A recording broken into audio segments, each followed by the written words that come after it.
Good morning, good afternoon, good evening. I don't know what part of the world you're in, but this is Carla from Rehan Allahwala's World of Connections, and I am here to speak with Salman Ansari from Islamabad, originally Rawalpindi, and he has done a lot of work in with electronics. He has helped develop the internet, and we'll find out more about him as he begins to speak.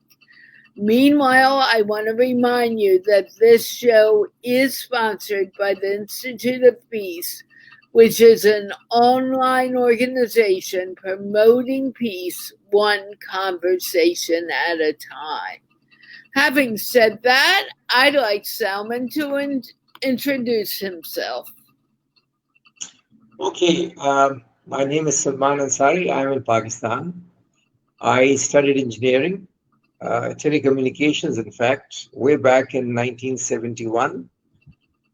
Since then, I had a hand in setting up Pakistan's first electronics company, which was together with Siemens. Then I went out to set the first mobile company, which was together with Cable and Wireless in the UK, that was named Paktel. And then later on, the first internet company, which was SuperNet. So I had a few firsts to my name over these years. Then during the period when we had General Musharraf as our president for a few years, I was the advisor on technology and IT. And during that time, we did the telecom deregulation, managed to put the first Pakistan's first satellite in orbit, and brought women into technology. I did dozens of other stuff. It was all very, very interesting. Since then, pardon me? Go on. Go on. Well, anyway, since then, after that, I do a lot of, I'm a consultant, basically. And I did a lot of work in software and land records management and so on. And the last few years, I am involved in designing smart buildings, smart campuses. I do a lot of work with young people, with startups. That I find very, very exhilarating because I'm challenging them as much as they're challenging me. It's interesting. So I do a lot of mentoring, and I love that part of the day I spend. Obviously, I spend my work, but I do spend a lot of time with young people. And I find, if I was to make a comparison, they're very smart. The children now are much smarter than in my time. And I think they have a higher degree of exposure due to the internet, and they're very curious. That's one. Number two, they're not very, at our times, the elders spoke first and they had to quietly listen and so on. Here, they keep on interrupting you. They get bored, they say, oh, okay, move on now. And I love that because it cuts to the quick, you don't have to talk unnecessarily. So that's what I do. And that's encapsulating this. I love to read. I've got hundreds of books. I run, I jog, run for 3 or 4 miles a day. My son forces me to do that because otherwise he'll say you'll just vegetate. So every day he forces me to go.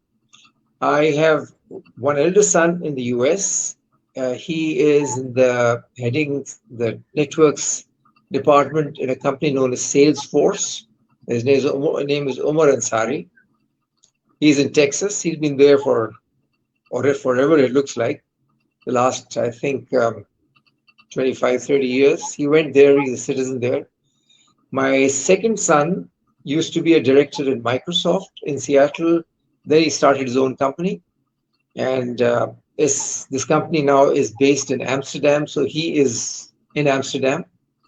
Right now, he is in that startup phase. The company is valued at $1.3 billion, but currently he is living like a pauper because in the startup phase, He doesn't have any money.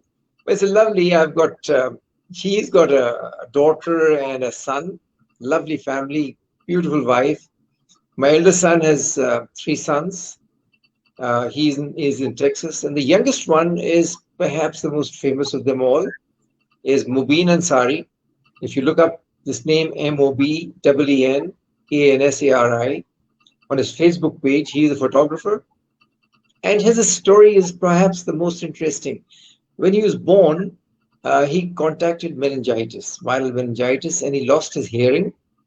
He lost his sense of smell and taste. And, everybody told me and my wife, you'll have to put him in a deaf and dumb school and so on and so forth. And we said, no, that's not going to happen. So whatever technology existed then, and I was a photographer, so he loved it. Today, thank God, he speaks all over the world. He's invited all over the world. He's got 2 books to his name. He's a world-renowned photographer. He's just been to Abu Dhabi. He went to the US. He was presenting. During this time, we, as a child, when he was about 2 years old, we took him to the John Tracy Clinic in Los Angeles. And he went now, after 30 years, and he presented there to the parents. And they were thrilled, because now the 2-year child who we had taken at that time, who couldn't speak, who couldn't do anything, this time he was standing in front of them and encouraging them to work with their children. So he does a lot of work like that. So that's him and me and my wife. We are here. We are enjoying ourselves. I try and work, but I only take up the work that I enjoy. And apart from that, I have a lot of friends. Along the way, since I've set up several companies, I have about 7,000 people on my phone list in the last few months. What I've started doing is I've started randomly calling people. And it's amazing that about 20% of them are dead and gone, as they are children who pick up the phone. Another 10-15% maybe are in a state of dementia, so they can understand me. The rest of them are like me, they can still talk, and we can enjoy ourselves, talk about our childhood, and so on. So that, in a nutshell, is of what I do. And my wife loves gardening. She loves, if I could, show you. Let's see that. I can show you the garden from here. Can you see that? Wow. How beautiful. It's my wife, and outside, if you can see it, I'm showing you through the window, you can see the mountains.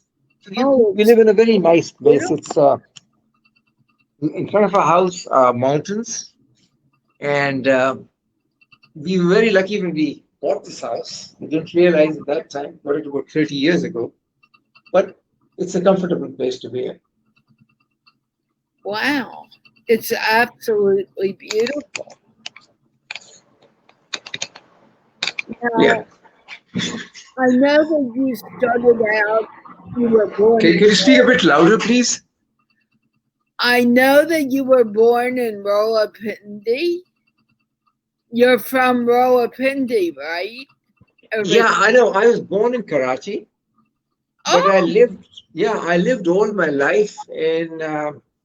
I was in Karachi for a few years. Then my father was in the army, so because of that, we went all over Pakistan. So I've seen all the cities. So in the end, he retired in a place known as Rawalpindi, which is next to Islamabad. Islamabad didn't exist then.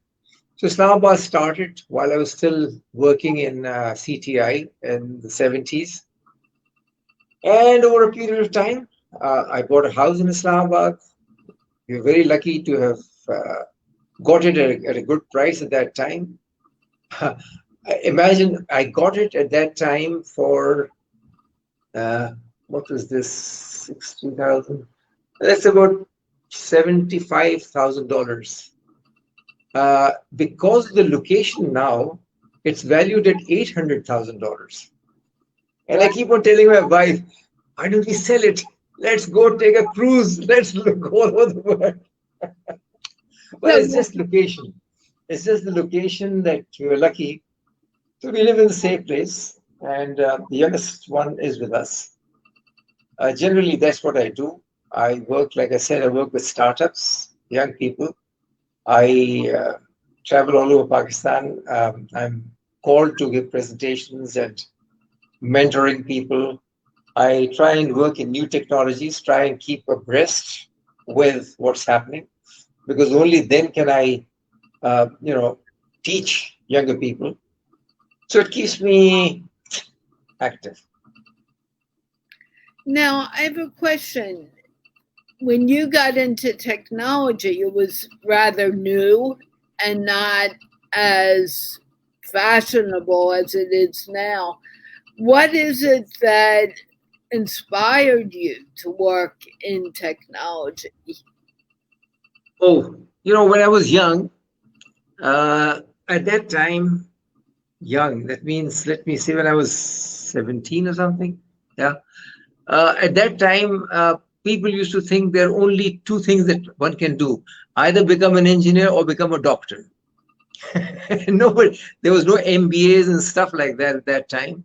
So people who did well went into engineering, who others went into medicine, and the competition was very, very tough at that time to get into these. Obviously, today there are many colleges, many universities. The university I went to in Karachi is over 120 years old. So it's very, very old. It had very small start in India. It started at something, it's a very small place, and it kept on growing. And it is known as NED. And these are Parsis at that time who started this. This is Nusarwanji Idulji Dinshaw, 3 Parsis who set this up. And when I was there, it was a small place. Now, NED is a university, and Karachi University is a massive place.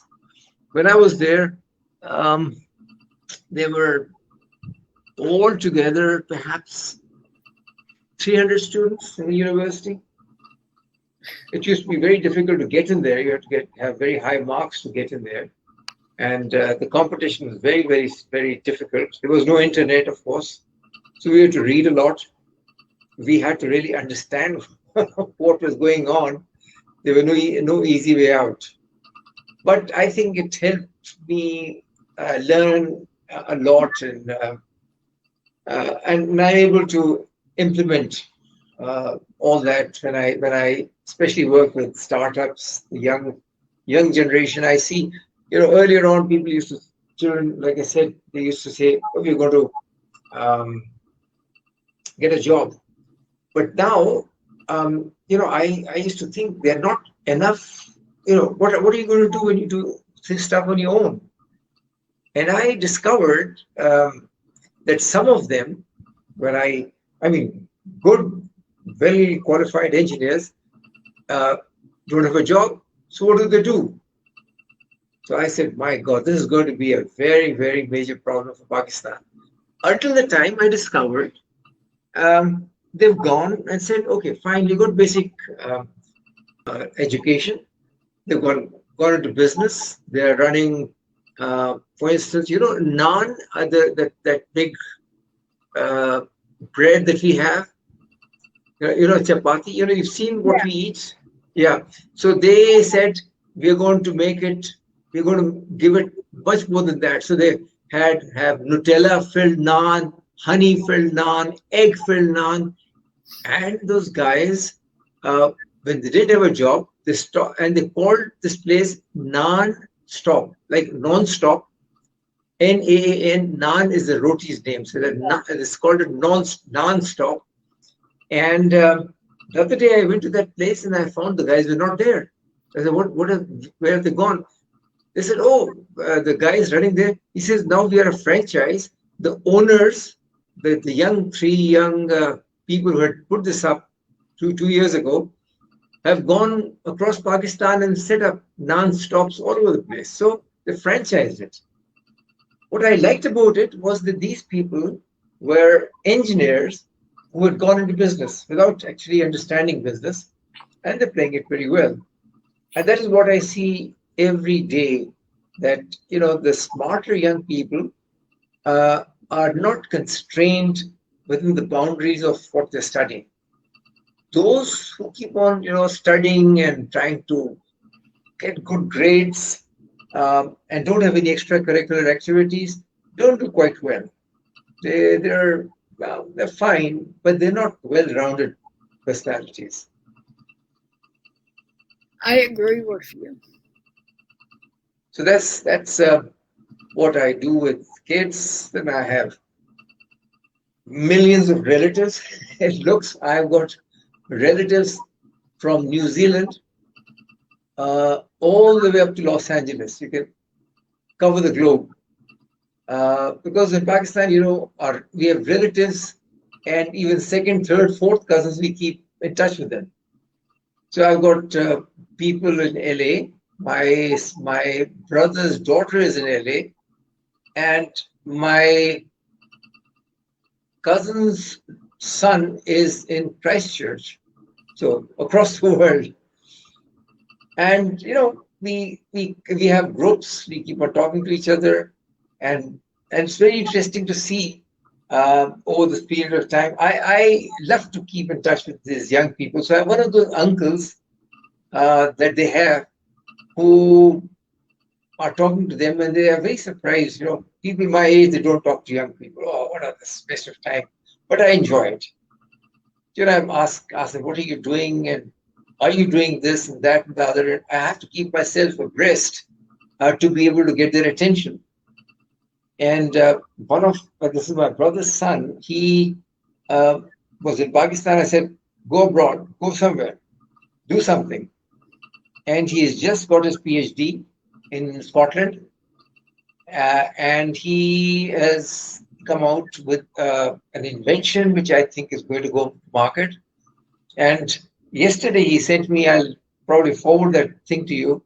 He sent me a very nice thing. He says, Uncle, you are the person who pushed me. You kept on pushing me when I was in school. You kept on pushing me when I was doing this. You made me do internships in telecom companies. You pushed my dad to send me out. And here I am, the first PhD in the family. So now we're looking for a girl for him. Get him married. Why push the marriage? Pardon me? Why push the marriage? Well, he's going to get married someday. I'm joking. He's not going to get married. He's not like the older generation. We said, all right, you get a job, get married, and have kids, and so on. It's an advantage to have done that. I mean, my eldest son is 44, and my eldest grandson is 14. Now, if I would have kept on pushing it, I wouldn't have seen my grandson. There's some friends of mine I got married when I was 21, I think, 21. Yeah. They got married when they were 35. So their kids are smaller than are equal to my grandkids. So it worked out well. Now, I'm really curious. When you started getting into technology was not a big thing. What made you want to work in technology rather than maybe science or math?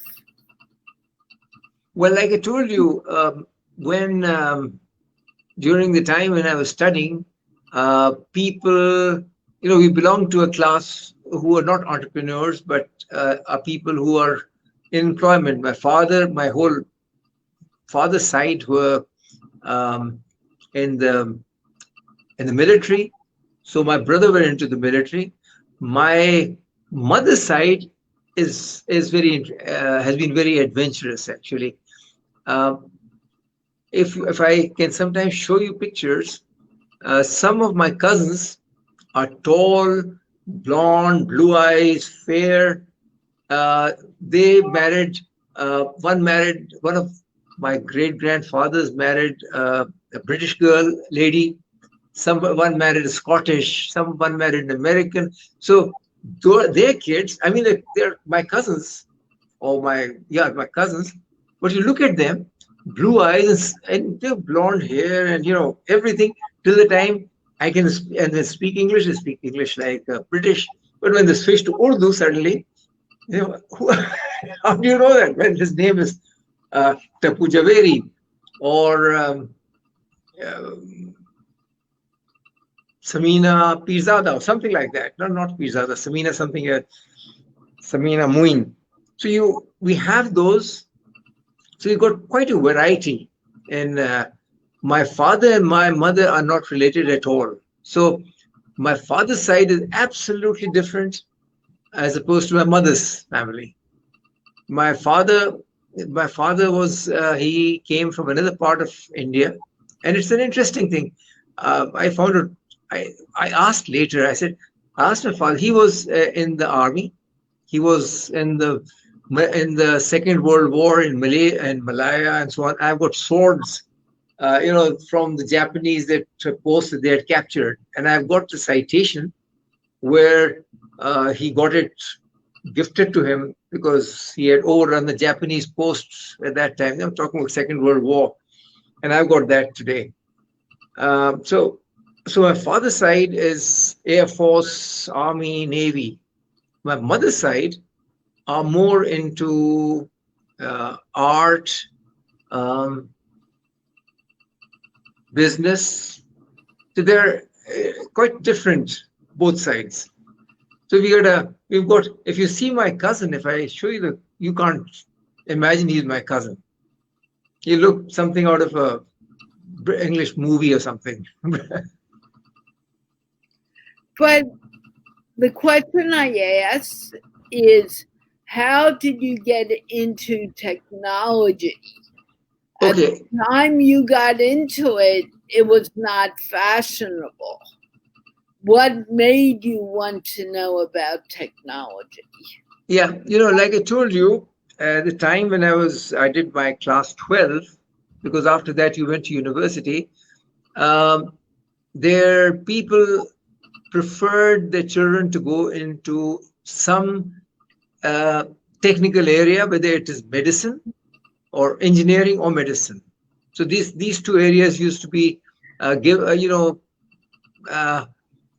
favored by that generation for the kids to go to. So when I did my 12th grade, and I was doing pre-engineering in my studies, so it was almost natural for me to go into engineering.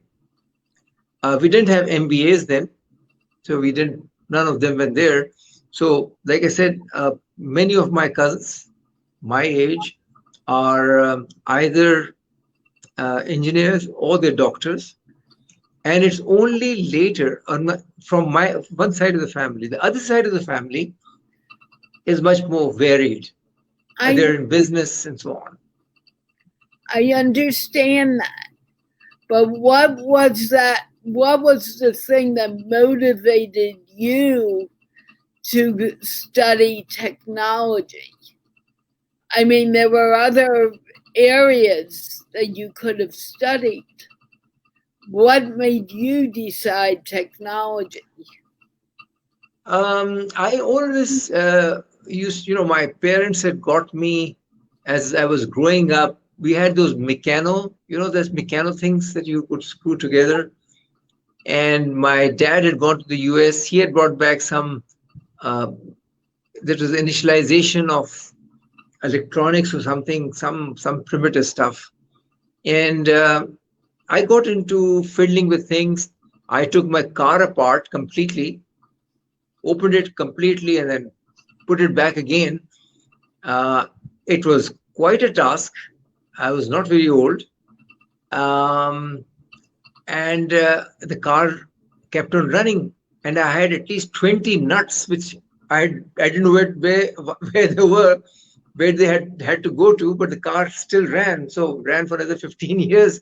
So those nuts and bolts were probably redundant. So I think I was playing with technology from the very beginning. I was very interested in that. My interests have always been very, I shouldn't say eclectic. For instance, studied graphology. I can read handwriting. I learned palmistry. I can, for instance, read palms and so on and so forth. And stuff like that. I've got hobbies which are interesting, to say the least. Still, how did you get to technology, the internet, the phone services? What was the like I said, when I did my class 12, there were two options for me, three options. One is go into business. Second was go into I don't know what else, but the army, or the third one was to continue in the space, because I had studied science all along, and when I was class 12, I had to take a decision whether to go into medicine or to engineering. There was no third option. Okay, what made you could have chosen medicine. What made you choose technology? I love technology. Like I said, even before I went into engineering, I had started taking things apart and putting them together. So I had that bent in me. I started learning a lot without really knowing how that works. So I used to work with mechanics and so on. But that led me on to learning a bit more, going into engineering university rather than into medical college.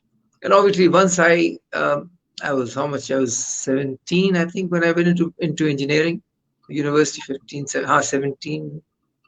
That's right. 17 was the time when I went to university, and then it was engineering all the way. Because that's 17 is the time when people decide, or when they do their 12th class. I don't know what they call this intermediate, higher secondary certificate examinations, or A levels, if you take it in the British format.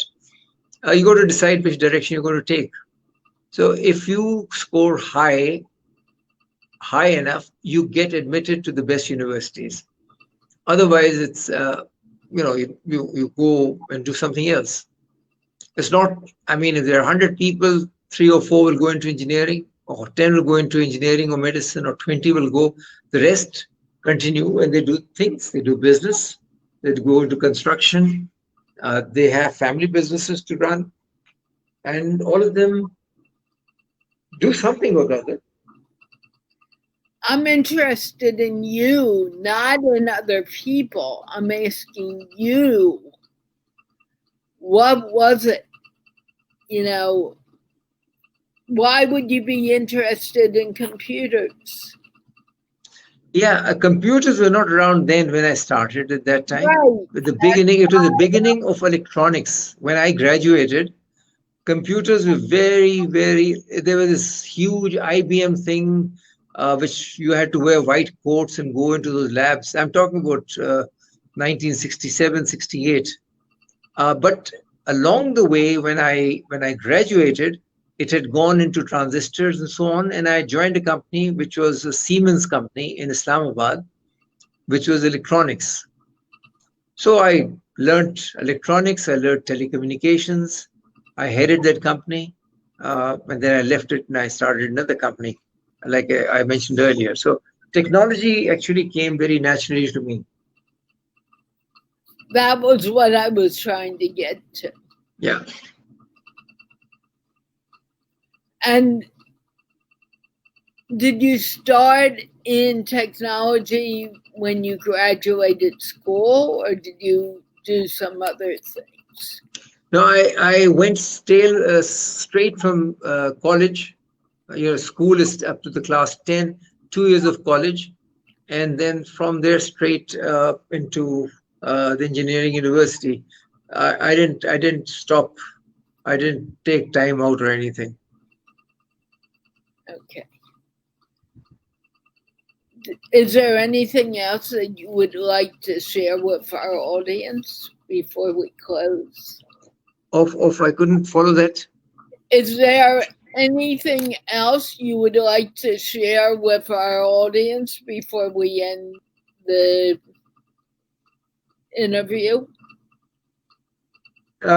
Yes, I think somehow since I work with young people, I encourage all my friends, my colleagues and my cousins is to get children to read books. One single thing, you give them the love of reading. Don't let them read from a smartphone. Don't give them paper. They'll fall in love with it. They can, when they go to sleep, you turn the page. I think books are your best friends, because the same book you read after 10 years, if it's a good book, you'll start reading, you'll get much more meaning out of it. My learning mostly has been books. And I don't know how many, 2, 3, 400 books at home. And my best friends, they don't lie to you.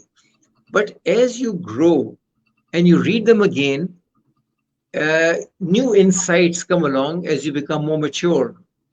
So I used to read starting with, famous five, Enid Blyton sort of stuff in the beginning, and went up to philosophy and so on and so forth, everything in between.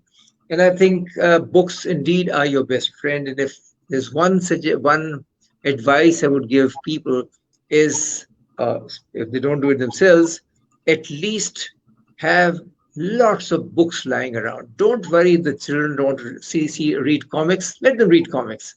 They'll get to the books. Encourage them. And you can only encourage them if you read as well and you love them. Books in my house are put in the most, they're in every room. And when the children see that you're reading, they'll read as well.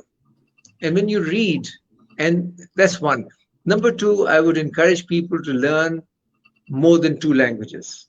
For instance, in Pakistan, automatically we know 2 languages, English and Urdu. But then along the way, I learned French, I learned German, and it's easy. Now I'm learning Dutch since my son is there. The more you learn and you learn more about the culture, when you learn language, you learn about the culture. And there are lots of things that you read in good English literature. The stem of the words come from French or German or some other language. And it's much more enjoyable. So one single thing that I could probably tell or advise people is to get the love of books in children and let them read. Let them read any book they want to read, but let them really get deep into it. And they can study engineering or medicine or whatever they want to do. But if they fall in love with books probably will become the best friends they will ever have. I agree with you. Do you have a favorite book that you want to tell our audience about? I couldn't get that, please. Do you have a favorite book that you want to tell our audience about or recommend? Oh, I don't have any specific books. All my books are my favorite. There's nothing. Probably the ones that I loved most was the ones that I read when I was very young, because you could, like Biggles or the Hardy Boys and so on, you could relate to them. But later on, I've read everything, like I said, from Shakespeare to whatever the most Confessions of an Economic Hitman. You name the book, I've read it. It gives you far more insight into people, into life, something that you just can't learn by experience, and you learn by books. So my feeling is, when I work with young people, I say, love books, read books, whatever comes your way, just read. And you'll understand what you will need to learn tomorrow, what you learn to read. But books are your best friend. That's one simple suggestion in my or my message to anyone. And I agree with you. And I want to thank you for spending your morning with me today. That's very nice. Very nice talking to you, And I Carla, hope and we should connect again sometime. And like I said, if you ever come in this part of the world, Islamabad is here for you. You go to home here. I've been told that many times, but thank you so very much. And I want to thank those who watched this interview because there have been people watching it from the beginning. And I hope we do get to talk again. And I want to remind people that this show is sponsored by the Institute of Peace, which is an online organization promoting peace, one conversation at a time. Again, Fantastic. thank you, and let's wave goodbye. Take care. Take care of yourself. Don't go anywhere yet.